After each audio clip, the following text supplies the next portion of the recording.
expecting two, but unfortunately one of them was not able to be here. Our speaker is Clelland Schreder. She's a partner in the law firm of Carson, Clelland and Schreder. She practices solely in the field of family law, working with all types of family law cases. When not working at the office, she spends the majority of her time working on all aspects of the sewing program, which she runs in Cap-Haitian, Haiti. She recently applied for and received a Rotary Global Grant to further this work in Haiti, where women from 2 different villages are employed sewing items needed by and purchased by the Haitian people. Ellen also enjoys bicycling and all things outdoors, including spending time at her cabin. Good time to go, it's so lovely out. She's a longtime member of the Brooklyn Center Rotary Club, and she is here today to talk about their Haitian project. Thank you. With her husband, Gibbs, Sunel, thank you, who is also Haitian.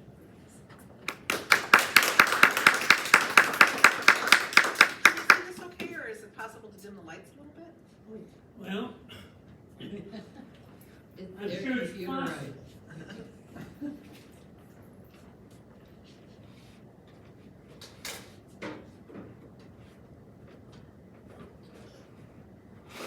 Oh, that's a little better.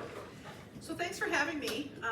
As Peggy said, I've been a longtime member of the Brooklyn Center Rotary, and prior to that I was a member of the St. Michael Rotary.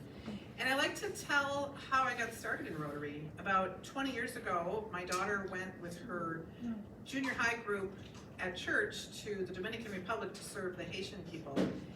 And so she came back and she said, "Mom, you would love this." And so I went with her for that first trip. And we did all kinds of things with the Haitian people who are in the Dominican Republic. And I saw this sand water filter, and it was, they would put in the dirtiest water in the top, and this potable water would come out the bottom. And it was just a little square thing. And it had a Rotary sticker on it. And so that was my first thought about, what is this Rotary business? So I got home to St. Michael, and coincidentally the very next week, I saw an advertisement that there was a meet and greet for people who were interested. So I went, and now here I am. So my husband and I spent a lot of time in Haiti. We, ever since then, have been working in Haiti. The quick story about that is he helped me when I was purchasing some pigs from a Dominican farmer to gift to the Haitian people. And I don't speak Spanish, and I wasn't speaking any Creole at that time, and so he speaks all of these languages. And so he came to help me, and that was the first time I met him, and I thought, man, this guy's something else. And didn't think much more of it, but we just kept crossing paths, and now we've been married for about 12 years. So that's how that story goes. And so we continue to do our work directly in Haiti.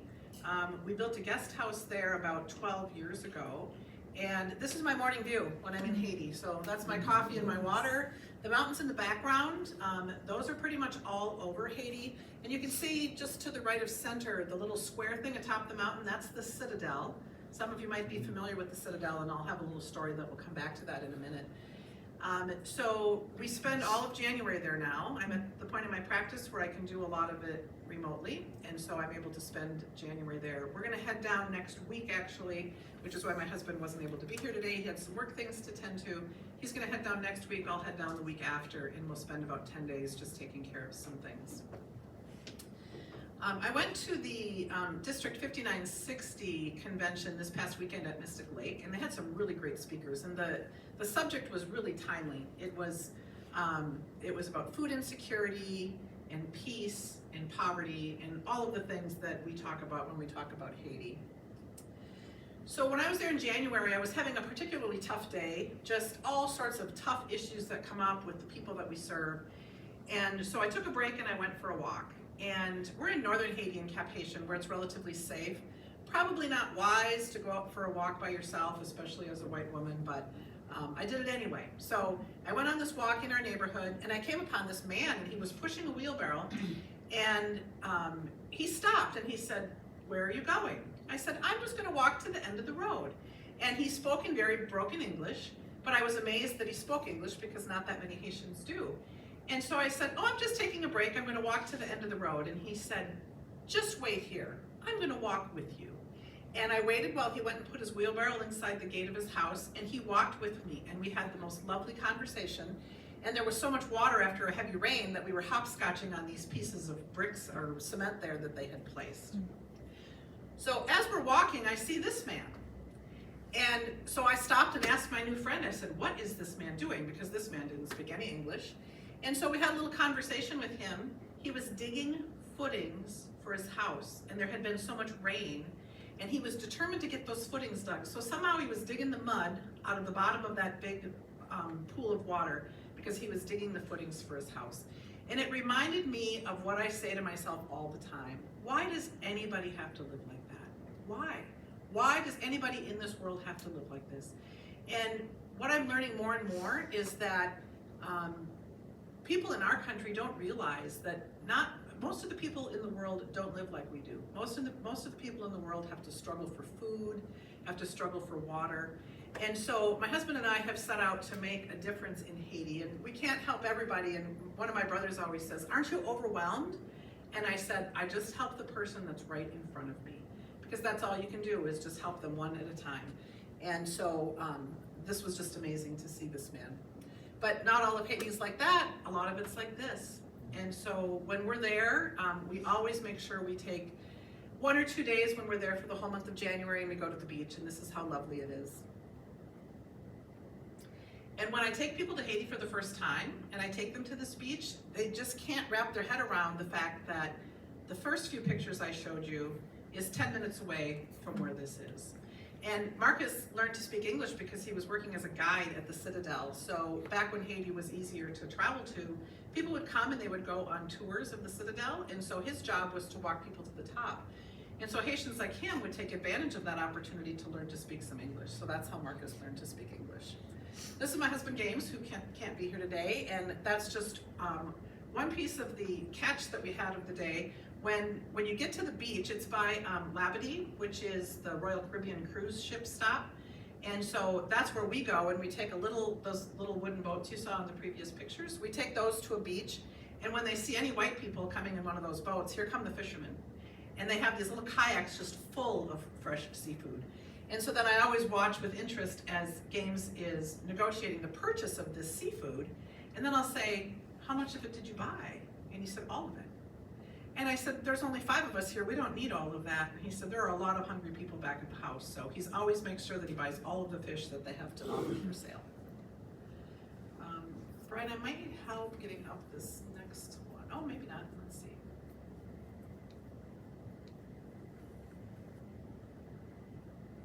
Here we go.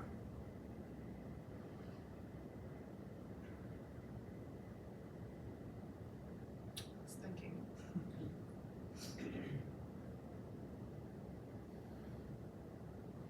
So Days for Girls is an organization that's started in Washington State, and I know that many of you are familiar because you've done some packing events with a Rotarian from the Maple Grove Club. And I've got some of the kits here if you're interested in looking. In about 2017 or 18 is when I first applied for that global grant. That was a lot of work. Our Brooklyn Center Club is pretty small, and of course everyone said they would help me, and at the end of the day, it really was just me. So that was a really daunting task, but it worked, and the grant was for $160,000. And we were able to buy commercial sewing machines, lots and lots of fabric, solar power to run those electric machines, a vehicle so we could get people from point A to point B. So that was fabulous, and that's how we got to know the Cap-Haitian Rotary Club. Because as you know, when you do a grant, whether it's an international grant or it's a district, whether it's a global grant or it's a district international grant, you need to have a host club. And so we've been working with the Cap-Haitian Rotary Club for so many years now that they always listen when I call. And when I'm there, I go to their meetings, and I'll usually have a Haitian friend with that speaks English so they can tell me what's going on. But they love it when we come to the meetings, and I've really made a point to go just for the sake of going. And I used to just go when I'd have to ask them for something. I need your signature on this, or I need you to come help me do this. So now we just go when we're in town, just for the sake of going, and so they really appreciate that. Somebody asked me at the table here earlier, how did we come up with the name of Mango Farm? Well, the way the farm started is we were doing this sewing work in Haiti, and I've sewn all my life. I was 9 and my dad thought I should learn how to sew, so every Saturday I'd have to go to the Petter's warehouse in St. Cloud to learn how to sew while my friends played outside. So that's how I started sewing, and I still sew in my few free minutes that I have now. So I have a friend who's an OBGYN doctor here in town, and she'd been doing medical mission work in the same places in Haiti that I had been doing sewing work, and she said, we need to combine forces. There are girls who are not going to school because they don't have access to menstrual supplies.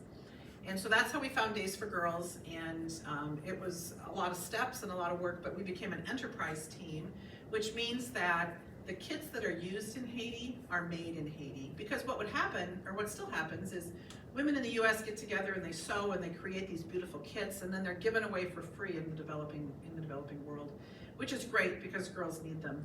But it's so much more impactful that we can employ people in Haiti so they can have some sense of self-worth, earn the money themselves. And then the kits are kind of expensive, so we're learning that the Haitian women really can't afford to buy them. So I still go around and look for sponsorships, and people pay for sponsorships, and that's how the kits get distributed. For those of you who don't know the geography, it's very close. It's a 90-minute plane ride from Miami to Cap-Haitian, Haiti. American-based airlines are not flying into Haiti right now. We can still get there. It's still safe for us to go to Cap-Haitian.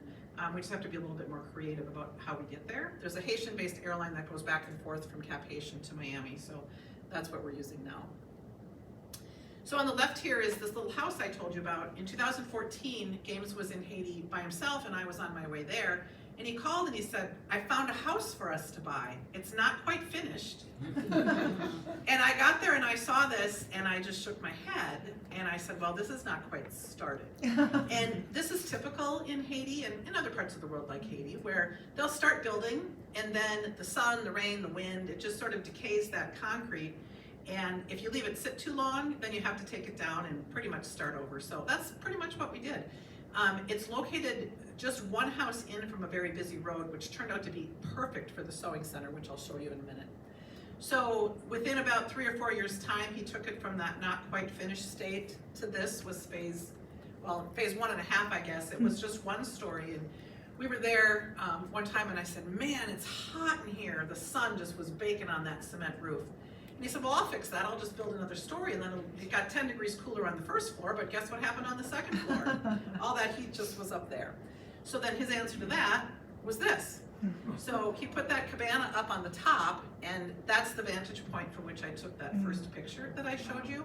And it's turned out great because we can sit up there and you're just up off the ground enough that if there's any breeze, you can catch that breeze when you're sitting up there. So sitting there up there for morning coffee or for an evening glass of wine is perfect. The blue building you see on the left, that's the sewing center.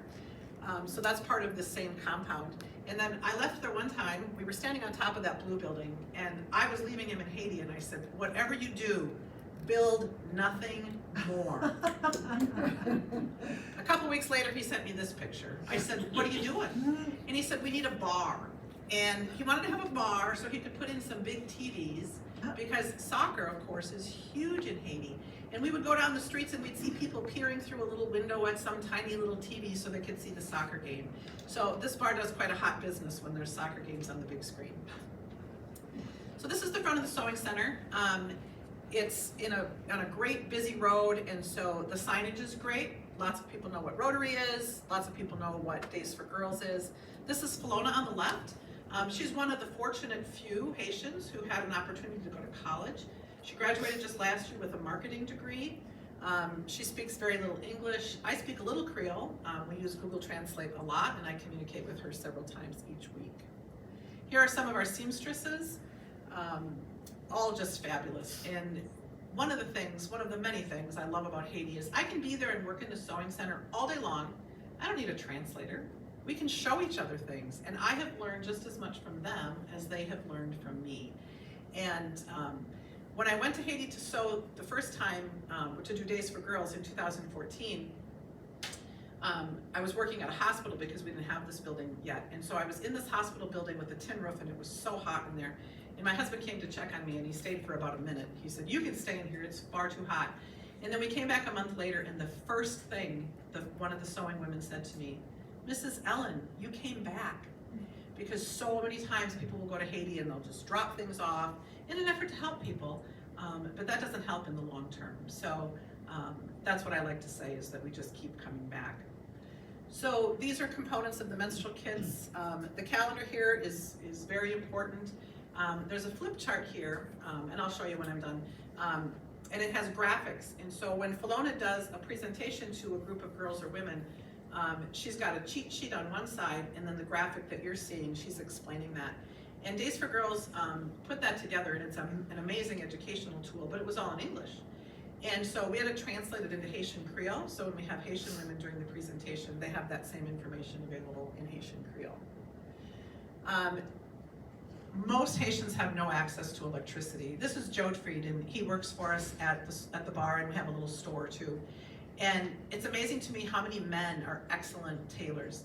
And so he came to me and he wanted a sewing machine, but he has no electricity in his house. And I have a Haitian sewing machine mechanic that showed me that you can take an older model electric machine like this, you can put it into that treadle base, and if there's a place on that machine to run a belt, you can pedal it, you can power it with the pedal. And the reason it's important is that sewing machines that came in those treadle bases, they have forward straight stitch, that's all they do. And so now you put a different machine in there, and whatever functions it has, reverse, zigzag, buttonholes, they can do that simply by powering it with their feet. This is the inside of the sewing center, and that's Bobby on the right looking a little grumpy. He's the sewing machine mechanic. I sent down some Juki industrial machines when we got the Global Grant, and I took the book out to give it to him because I thought he could follow the pictures to put it together. He set it aside, and I watched him put together springs and discs and screws, and he put together a commercial sewing machine just because he's done it so many times, so he's amazing. This is Antoinette, another one of the sewers, and I like this picture because see how she's straddling that big commercial machine and she's working on a household machine? So when I come there, I try to rearrange things and say, oh, sit over here, it would be more comfortable. And it took me a few times to realize that she sits like that all the time when I'm not there. Clearly that's comfortable for her. So it's just a reinforcement of a lesson that is taking me a long time to learn, which is that I have to ask them, what can I do to help you? Because they have certain ways of doing things, and we have to be careful not to impose our way on them. We're just there to give them the tools that they need to succeed. This is one of the educational presentations. We do some trainings for that too. The goal is to get girls and women from all over the country trained to be able to do this presentation. The misinformation among girls and women about their bodies is amazing. And so this is an effort to address that. And they make it super fun and engaging for the girls that attend. This is in Singapore. My friend Jody, who's on your far left, she's a Rotarian from Tunkhannock, Pennsylvania. And I met her many years ago in Haiti. She was in Port-au-Prince and she was looking for menstrual kits to distribute in the places that she was working. And she ran into some friends of mine who were actually from here in Crystal, and they were doing a long-term mission term at Grace Village, which is in Titanier. And so she was asking about menstrual kits, and they said, oh, call Ellen, she knows all about that. So that's how I met her. She came up to Cap-Haitian, she bought some menstrual kits, and we've been fast friends, and she's with me every single time I go to Haiti now. And then these other people are, the woman on your far right, her name is, what's her name? Eros, and she's from Greece, lives part of her time in the US, so she's another fast friend. This is the Days for Girls group in Singapore. That's the other amazing thing, is wherever I travel in the world, I'll find Rotary groups and I'll find Days for Girls groups. We connected with them because they helped us to staff our booth at the House of Friendship. Food is always a problem. The woman that's pictured here, this was Mother's Day last year, and we did a big food donation to some of the families. Again, like I said, we don't want to just give them things, we want to give them opportunities. So this is where the opportunity for Mango Farm came from. Baumgart's is a farm and fleet store based in Sioux City, Iowa. And about 8 years ago, I was in touch with the president of Baumgart's, and he said, I have these packets of vegetable seeds, we're just going to throw them away, do you want them? And I said, don't throw them away, these people in Haiti are starving. And so a couple weeks later, he messaged me, he said, are you coming for the seeds? And I said, I've just got to find 10 hours of my life that I can drive down and get them and come back. I said, can you just put them in a UPS box? I'll pay you for the postage. And he said, you have no idea the volume we're talking about. So fast forward 8 years, every year in August, at the beginning of August, he sends one of his trucks filled with these boxes of seeds. It's 9,000 pounds. Jody comes from Tunkhannock. We arrange a seed sorting event. So volunteers come. We have over 600 people on our list now, and they sign up for a seed sorting shift of 3 hours long. We have a sign-up genius. If anyone's interested, I have a sign-up list here. If you come and sort seeds, Jody won't let you leave unless you take at least 1 or 2 big boxes with you. And so the goal, of course, is to have seeds for the farm in Haiti, but we probably take less than 5% of what you see here. So now we have these seeds, and my husband said, we need to get a Rotary grant so we can dig a well. I said, oh my gosh, I barely survived that first one. I don't think I can do it again. And he said, no, you have to. And so I did. And so we got the grant to dig a well, and I said, we don't have any land. Like we have that little parcel of land in town where the house is. So he set out to find some land. And he was in Haiti again, unattended. I was here, that's a mistake. And so he called me and he said, I found 6 acres of land, and he told me how much it was. It was about $85,000. I said, we can't afford to do that right now. And he said, we have to. And I said, that's a lot per acre. And he said, that's just how much it is. And so we raveled together the money, and it was a personal purchase that we made. And it has these beautiful mangoes on it, these beautiful mango trees. And so it was just an empty piece of land like you see there when we first purchased it. We were with some friends for an evening visit shortly after we bought the land, and I showed him this picture and I said, do you want to see what a $100,000 mango looks like? And he said, oh, that's the name of your farm. Call it Mango Farm, and it's just been a really great name. So this is the land. It's long and narrow. We had an architect here who was helping us just do some work about how to develop it. And he called me one day and he said, something's not right. I said, what do you mean something's not right? He said, this isn't 6 acres, this is 6 hectares. And a hectare is a unit of land measurement that's 3.19 acres. So it really wasn't all that expensive per acre because we had 21 acres for the money, not 6. And so those vegetables you see at the bottom, those are all grown from the seeds that you saw that we get from Baumgars each year. We employ about 8 or 10 farmers who live on site. And so they start the seeds here, and then they plant them in these gardens. This is Robinson on the right. He's one of our head farmers. I took my law partner, Jeff Carson, with me to Haiti one year about 3 years ago. And he said, you can't turn this land over with a shovel. There's way too much land. You need a tractor. I said, we don't have enough money for a tractor. He said, write a grant. I said, no. So I did. And the tractor on the right is the tractor that we bought with the district international grant. And it went over so well. Not only is it used at Mango Farm, but we found a job for another person. There was a very skilled tractor operator. So he uses that tractor, and he does land preparation for neighboring farmers. And that's a way for us to bring in a little bit of income, enough to pay him. And it worked so well that we self-funded the tractor on the left.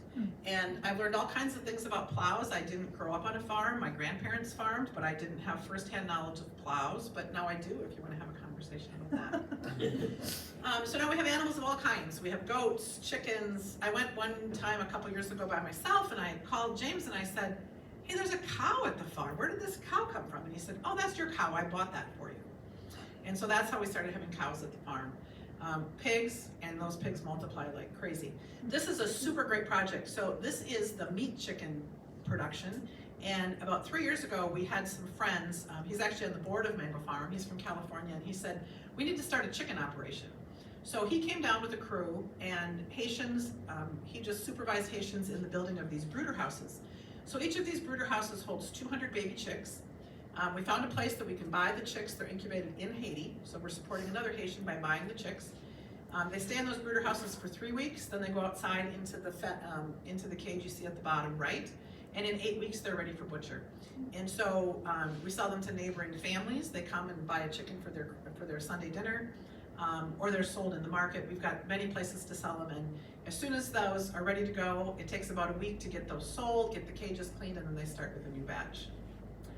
We have some honeybee boxes there. We didn't have time yet to get bees to put in there. This is Patrick, he works at the farm, and we had all this gear for him. And he called me one day and he said, there's bees in the boxes. And I said, well, where in the heck did those come from? Well, come to find out, there's some queen bee that's flying by, and she says, oh, look, a vacant house. And they moved in, and now we have bees. We send these shipping containers down full of supplies, and so we use them for lots of different things. We decided that driving from the guest house to the farm, it's only 6 miles, but it's a really hard 6 miles because the roads are so bad. So we started building this bunkhouse, which now looks like this. Same concept, get up off the ground, have a nice breeze that comes through. So this is for groups when we go down, we can stay there. Water is also a huge problem. Cholera is a problem in Haiti.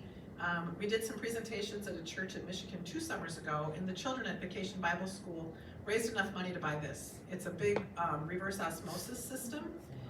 So now water is available to the community, but again, in keeping with not giving things away, they have to pay a very small amount, something they can afford, and then they come and get their water filled. This is the house that was built to house that reverse osmosis system. And when again, my husband up to no good. So I get there and I said, we only need like an 8x8 building to house this filtration system. What are you doing? Well, he had bigger plans in mind, and so this is the front of that building. And so now it advertises our John Deere land prep services, has our Haiti logo, and then further on the left you can see that there's a Prestige bottle. He thought as long as we have power to power the pump, we might as well get a refrigerator out there and sell some cold beer, because there's no place for miles that you can get a cold beer. So it is just an oasis that popped up in the middle of nowhere. Where's the Rotary logo? It's in the shipping container. Okay.